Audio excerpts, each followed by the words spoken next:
안녕하세요. 이번 시간에는 학생자치 안건의 예시에 대해 알아보도록 하겠습니다. 보통 학생자치 활동이라고 하면 일반적으로 학생들이 모여 토의를 하는 모습을 떠올리곤 합니다. 그러나 학생자치 활동을 학생들의 행복한 삶을 위한 문제 해결 또는 학생들이 행복한 학교 공간 디자인이라는 두 가지 유형의 프로젝트 관점에서 바라본다면 그것이 다룰 수 있는 안건들이 다음과 같이 다양한 유형으로 분석됨을 알 수 있습니다. 공동체 세우기, 학생생활교육, 계기교육, 범교과, 학교 특색 행사, 학생 디자인 프로그램, 학교 공간 혁신, 교과 연계 실생활 문제 해결. 저는 이렇게 8가지 유형으로 학생자치 활동으로 가능한 안건들을 분류하고 있는데요. 학생자치 활동에 대한 관점을 문제 해결과 행복 디자인이라는 프로젝트로 전환하는 것만으로도 이처럼 학생들이 다룰 수 있는 안건의 유형은 매우 다양해집니다. 다양한 유형으로 분류한다는 것은 곧 그 유형에 해당하는 다양한 예시를 도출해낼 수 있음을 의미합니다. 학생자치 활동 운영 시작 단계에서 학생들로 하여금 어떠한 유형의 안건이 있으며 또 각 유형별로는 구체적으로 어떠한 활동들이 가능한지 그 가능한 활동 목록들에 대해 브레인스토밍 하는 것은 학생들로 하여금 자신들의 삶을 직접 설계할 수 있도록 하는 디자인 재료들을 망라한다는 의미에서 반드시 필요한 과정입니다. 지금부터는 각 유형의 세부적인 예시 안건들에 대해 소개해 드리도록 하겠습니다. 먼저 공동체 세우기 유형인데요. 공동체 세우기 유형은 매 학기 혹은 매 학년마다 새롭게 구성되는 학생자치 활동의 특성상 반드시 다루어야만 하는 중요한 안건 유형입니다. 이 유형에서 가능한 안건들에는 다음과 같은 것들이 있습니다. 첫 번째, 리더 역량 강화. 회장단과 부서장을 구성원으로 하는 학생회를 비롯하여 모든 학생들은 저마다의 상황 속에서 리더가 되어야만 하는 순간들이 찾아옵니다. 이를 위해 리더를 키우는 질문 혹은 논제를 개발하여 토론 토의를 시킬 수 있습니다. 두 번째, 부서 세우기. 저마다의 목적성을 띠고 있는 학생자치 부서는 매해 새로운 구성원들을 받아들입니다. 따라서 부서의 정체성을 확립하고 구성원들 간의 원활한 소통과 협업을 위한 레포를 키울 필요가 있습니다. 팀으로서 역할을 분담하고 부서의 성장을 위해 구성원들이 함께 지켜야 할 규칙을 세웁니다. 세 번째, 행복 아이디어 모으기. 학기 혹은 학년사리로 운영되는 학생자치 활동으로 만들어갈 수 있는 것들에 대한 행복한 상상을 발산하는 안건입니다. 이는 3월이나 9월과 같은 시작하는 단계에서 중점적으로 다룰 필요가 있습니다. 넷째, 성찰하기. 학생자치가 지속적으로 성장하기 위해 꼭 필요한 안건입니다. 일반적으로 매 학기 마지막 달에 실시하나 매 프로젝트를 만들어가는 과정이나 그 결과 단계에서도 실시하는 것이 좋습니다. 다음으로 학생생활교육 유형의 세부 안건에 대해 소개해 드리도록 하겠습니다. 학생생활교육 유형은 다양한 구성원들이 한데 모여 살아가는 학생사회에서 구성원 간의 적절한 사회적 관계를 만들어가기 위해 다루어야 하는 안건 유형입니다. 이 유형에서 가능한 안건들에는 다음과 같은 것들이 있습니다. 첫째, 학교 어린이 현장. 매해 새롭게 구성되는 학교 및 학급 공동체 구성원들 사이의 문제를 예방하고 학생으로서 누려야 할 권리와 지켜야 할 의무에 대한 규정을 확립하는 안건입니다.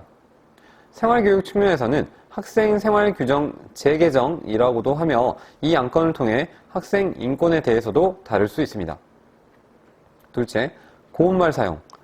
학생들의 우리말 사용 습관 개선을 위해 학생자치 활동으로 실천할 수 있는 것들에 대해 다루는 안건입니다.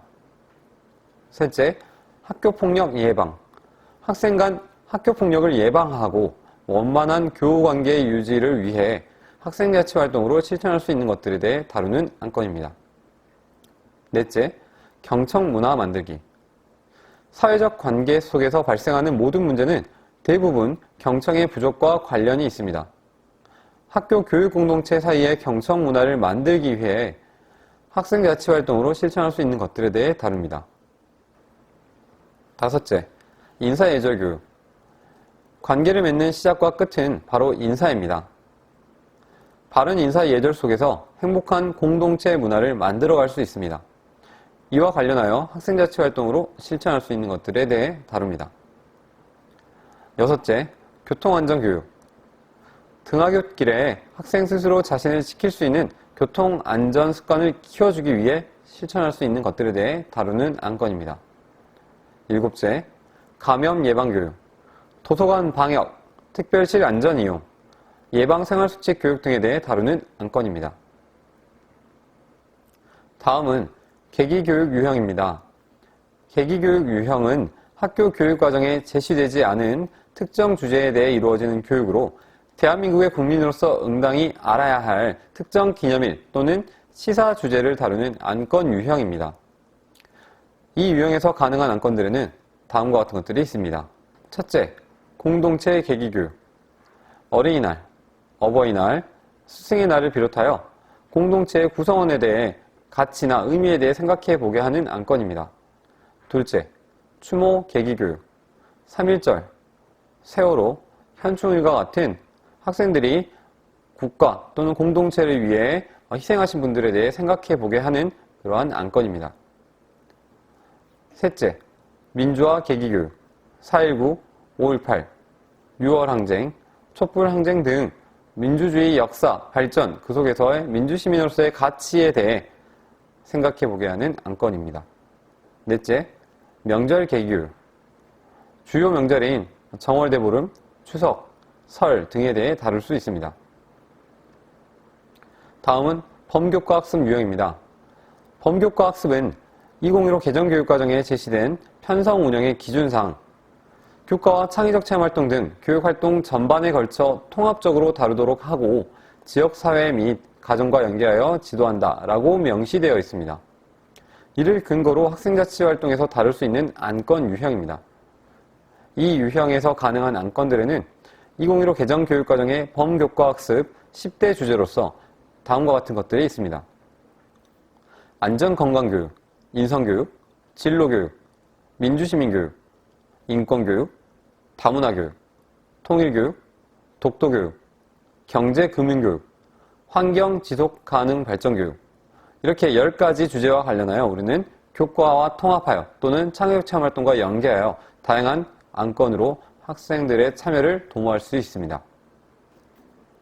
다음은 학교 특색 행사 유형입니다. 학교 특색 행사 유형은 해마다 정기적으로 운영되는 학교 주도의 행사를 다루는 안건 유형입니다. 이 유형에서 가능한 안건들에는 다음과 같은 것들이 있습니다. 입학식과 졸업식, 시합식과 종업식, 운동회, 학예회, 그 외 또 기타 교사 주도의 행사들인데요. 이러한 학교 특색 행사는 기본적으로 선생님들의 주도로 운영되어 온 것들입니다. 그러나 학교의 주인으로서 학생들을 바로 세우기 위해 학생들이 주도성을 갖고 참여할 수 있는 지점들을 분석적으로 도출할 필요가 있습니다. 이를 위해 학교 행사를 일종의 프로젝트로서 바라보고 기획, 준비, 실행, 반성의 4단계로 나누어 각 단계에서 개별 교육 공동체들이 해결해야 할 안건을 도출하는 협의를 통해 학생자치 안건을 이끌어낼 수 있습니다. 효율적인 협의를 위해 제가 개발하여 적용하고 있는 양식은 다음과 같습니다. 이는 기존에 실시해왔던 학교 특색 행사 프로젝트들의 문제점과 그 원인을 확인하고 프로젝트 단계별로 교육 공동체 주체와 연결지어 해결할 안건들에 대해 분석적으로 생각할 수 있게 도와줍니다. 다음은 학생 디자인 프로그램 유형입니다. 학생 디자인 프로그램 유형은 학생들이 직접 그들의 행복을 위해 만들어내는 행사 또는 이벤트를 다루는 안건 유형입니다. 이 유형에서 가능한 안건들에는 다음과 같은 것들이 있습니다. 첫째, 놀이체육. 놀이체육에는 여름놀이, 겨울놀이 등을 비롯하여 학생들의 즐거움을 만들어낼 수 있는 다양한 놀이활동이 가능합니다. 둘째, 문화예술. 음악방송, 등굣길 버스킹, 미술대회, 교육영화 상영 등 문화예술과 관련된 학생들에게 제공할 만한 컨텐츠를 공유하는 그러한 안건입니다. 셋째, 독서교육. 도서관 삼행시 짓기, 독후 삼행시 짓기, 독서 골든벨, 서평 이벤트, 백일장 등 도서관을 활용하여 학생들의 책 읽기, 독서 역량을 강화할 수 있는 안건입니다. 넷째, 공모전 콘테스트. 1년의 학교 사례에는 학생들의 아이디어를 모아야 하는 다양한 공모전 상황이 발생합니다. 그래서 이름 공모전, 아이디어 공모전 이런 것들이 안건으로 다뤄질 수 있고요. 그리고 학생들에게 이벤트성으로 콘테스트를 기획하여 재미있는 사진 콘테스트, 학교 사랑 사진 콘테스트 등 이러한 행사들을 다루는 안건이라고 할 수 있습니다. 다섯째, 나눔 봉사. 바자회, 감사데이, 사과데이, 봉사활동, 재능기부나 돕기 모금 등 학교에서 학생들의 봉사 역량을 키우기 위해, 나눔과 배려 역량을 키우기 위해 다룰 수 있는 안건입니다. 다음은 학교 공간혁신 유형입니다. 공간을 사용하는 사람들의 삶과 직결되는 것입니다. 따라서 학교 공간혁신 유형은 학생들이 학교 공간 사용자로서 느끼는 불편함을 찾아 해결하는 디자인 프로젝트 안건 유형입니다. 이 유형에서 가능한 안건들에는 다음과 같은 것들이 있습니다. 첫째, 바닥 놀이공간 디자인. 학교 실외 바닥 공간 또는 실내 바닥 공간에 몸으로 할 수 있는 놀이공간을 만들어내는 프로젝트 안건입니다. 둘째, 교실 공간 디자인. 학생들이 가장 많이 생활하는 교실 공간에서 배움뿐만 아니라 쉼과 놀이의 욕구를 충족할 수 있도록 제안하는 프로젝트 안건입니다. 셋째, 복도 공간 디자인. 학생들이 학교에서 교실 다음으로 많은 시간을 보내는 곳은 바로 복도 공간이라 할 수 있습니다. 복도 공간이 단지 통행만을 위한 곳이 아님을 인식하고 학생들의 다양한 움직임 욕구를 채울 수 있도록 혁신하는 프로젝트 안건입니다. 넷째, 특별실 공간 디자인. 학교에서 전교생이 공통으로 사용하는 특별실 중에 가장 많은 시간을 보내는 도서관, 보건실, 상담실 등의 공간을 학생 사용자의 바람에 맞도록 혁신하는 디자인 안건입니다. 다섯째, 학생 게시판 디자인. 공간 혁신은 입체 공간뿐만 아니라 평면 공간의 관점에서도 접근해야 합니다. 학생자치활동의 과정과 결과를 공유하고 학생들의 소통의 장이 되어줄 수 있는 학생 게시판을 만들어내는 디자인 프로젝트 안건입니다. 마지막으로 교과 연계의 실생활 문제 해결 유형입니다. 이는 학생들이 학교 생활을 하며 실제 삶 속에서 발견되는 불편함들을 문제로 인식하여 이를 학생 주도로 해결해 나가는 프로젝트 안건 유형입니다. 이 유형에서 가능한 안건들에는 첫째, 우리말 훼손 문제 해결. 학생들의 잘못된 언어 사용 습관을 해결하기 위한 문제 해결 프로젝트 안건입니다. 둘째, 안전 통행 문제 해결.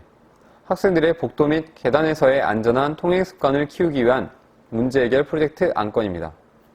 셋째, 쓰레기 문제 해결. 학교 안팎에 무분별하게 버려지고 있는 쓰레기들을 해결하기 위한 문제 해결 프로젝트 안건입니다. 넷째, 감염병 예방 문제. 팬데믹 시대에 감염병을 예방하기 위한 올바른 생활수칙을 습관화하기 위한 문제 해결 프로젝트 안건입니다. 학생자치 활동을 프로젝트의 관점에서 바라보면 학생들의 삶과 연결된 모든 것들이 안건, 즉 주제가 될 수 있습니다. 무엇이 가능할까? 라고 생각하기보다 모든 것이 가능하다라는 생각을 갖고 학생들로 하여금 스스로 안건을 브레인스토밍할 수 있도록 기회를 제공하는 것이 중요합니다. 그러나 학생자치를 혁신하기 위해 물론 학생들이 스스로 앞장서야겠지만 그들이 자발성과 주도성을 갖게 되기 전까지는 교사의 입금이 반드시 필요합니다. 그러기 위해서라도 가능한 학생자치 활동들을 브레인스토밍하고 목록화해두는 일은 사전에 학생자치 담당 교사가 동료 교원들과 함께 반드시 수행해 두어야 할 일이라고 할 수 있습니다. 따라서 교사가 먼저 가능한 안건을 발견하는 민감성을 키우고 교사가 발견한 안건들을 예시로 하여 학년 초 학생들로 하여금 문제를 발견하고 그들의 행복을 스스로 만들어내기 위한 제안을 만들어낼 수 있는 힘을 길러주도록 해야 할 것입니다.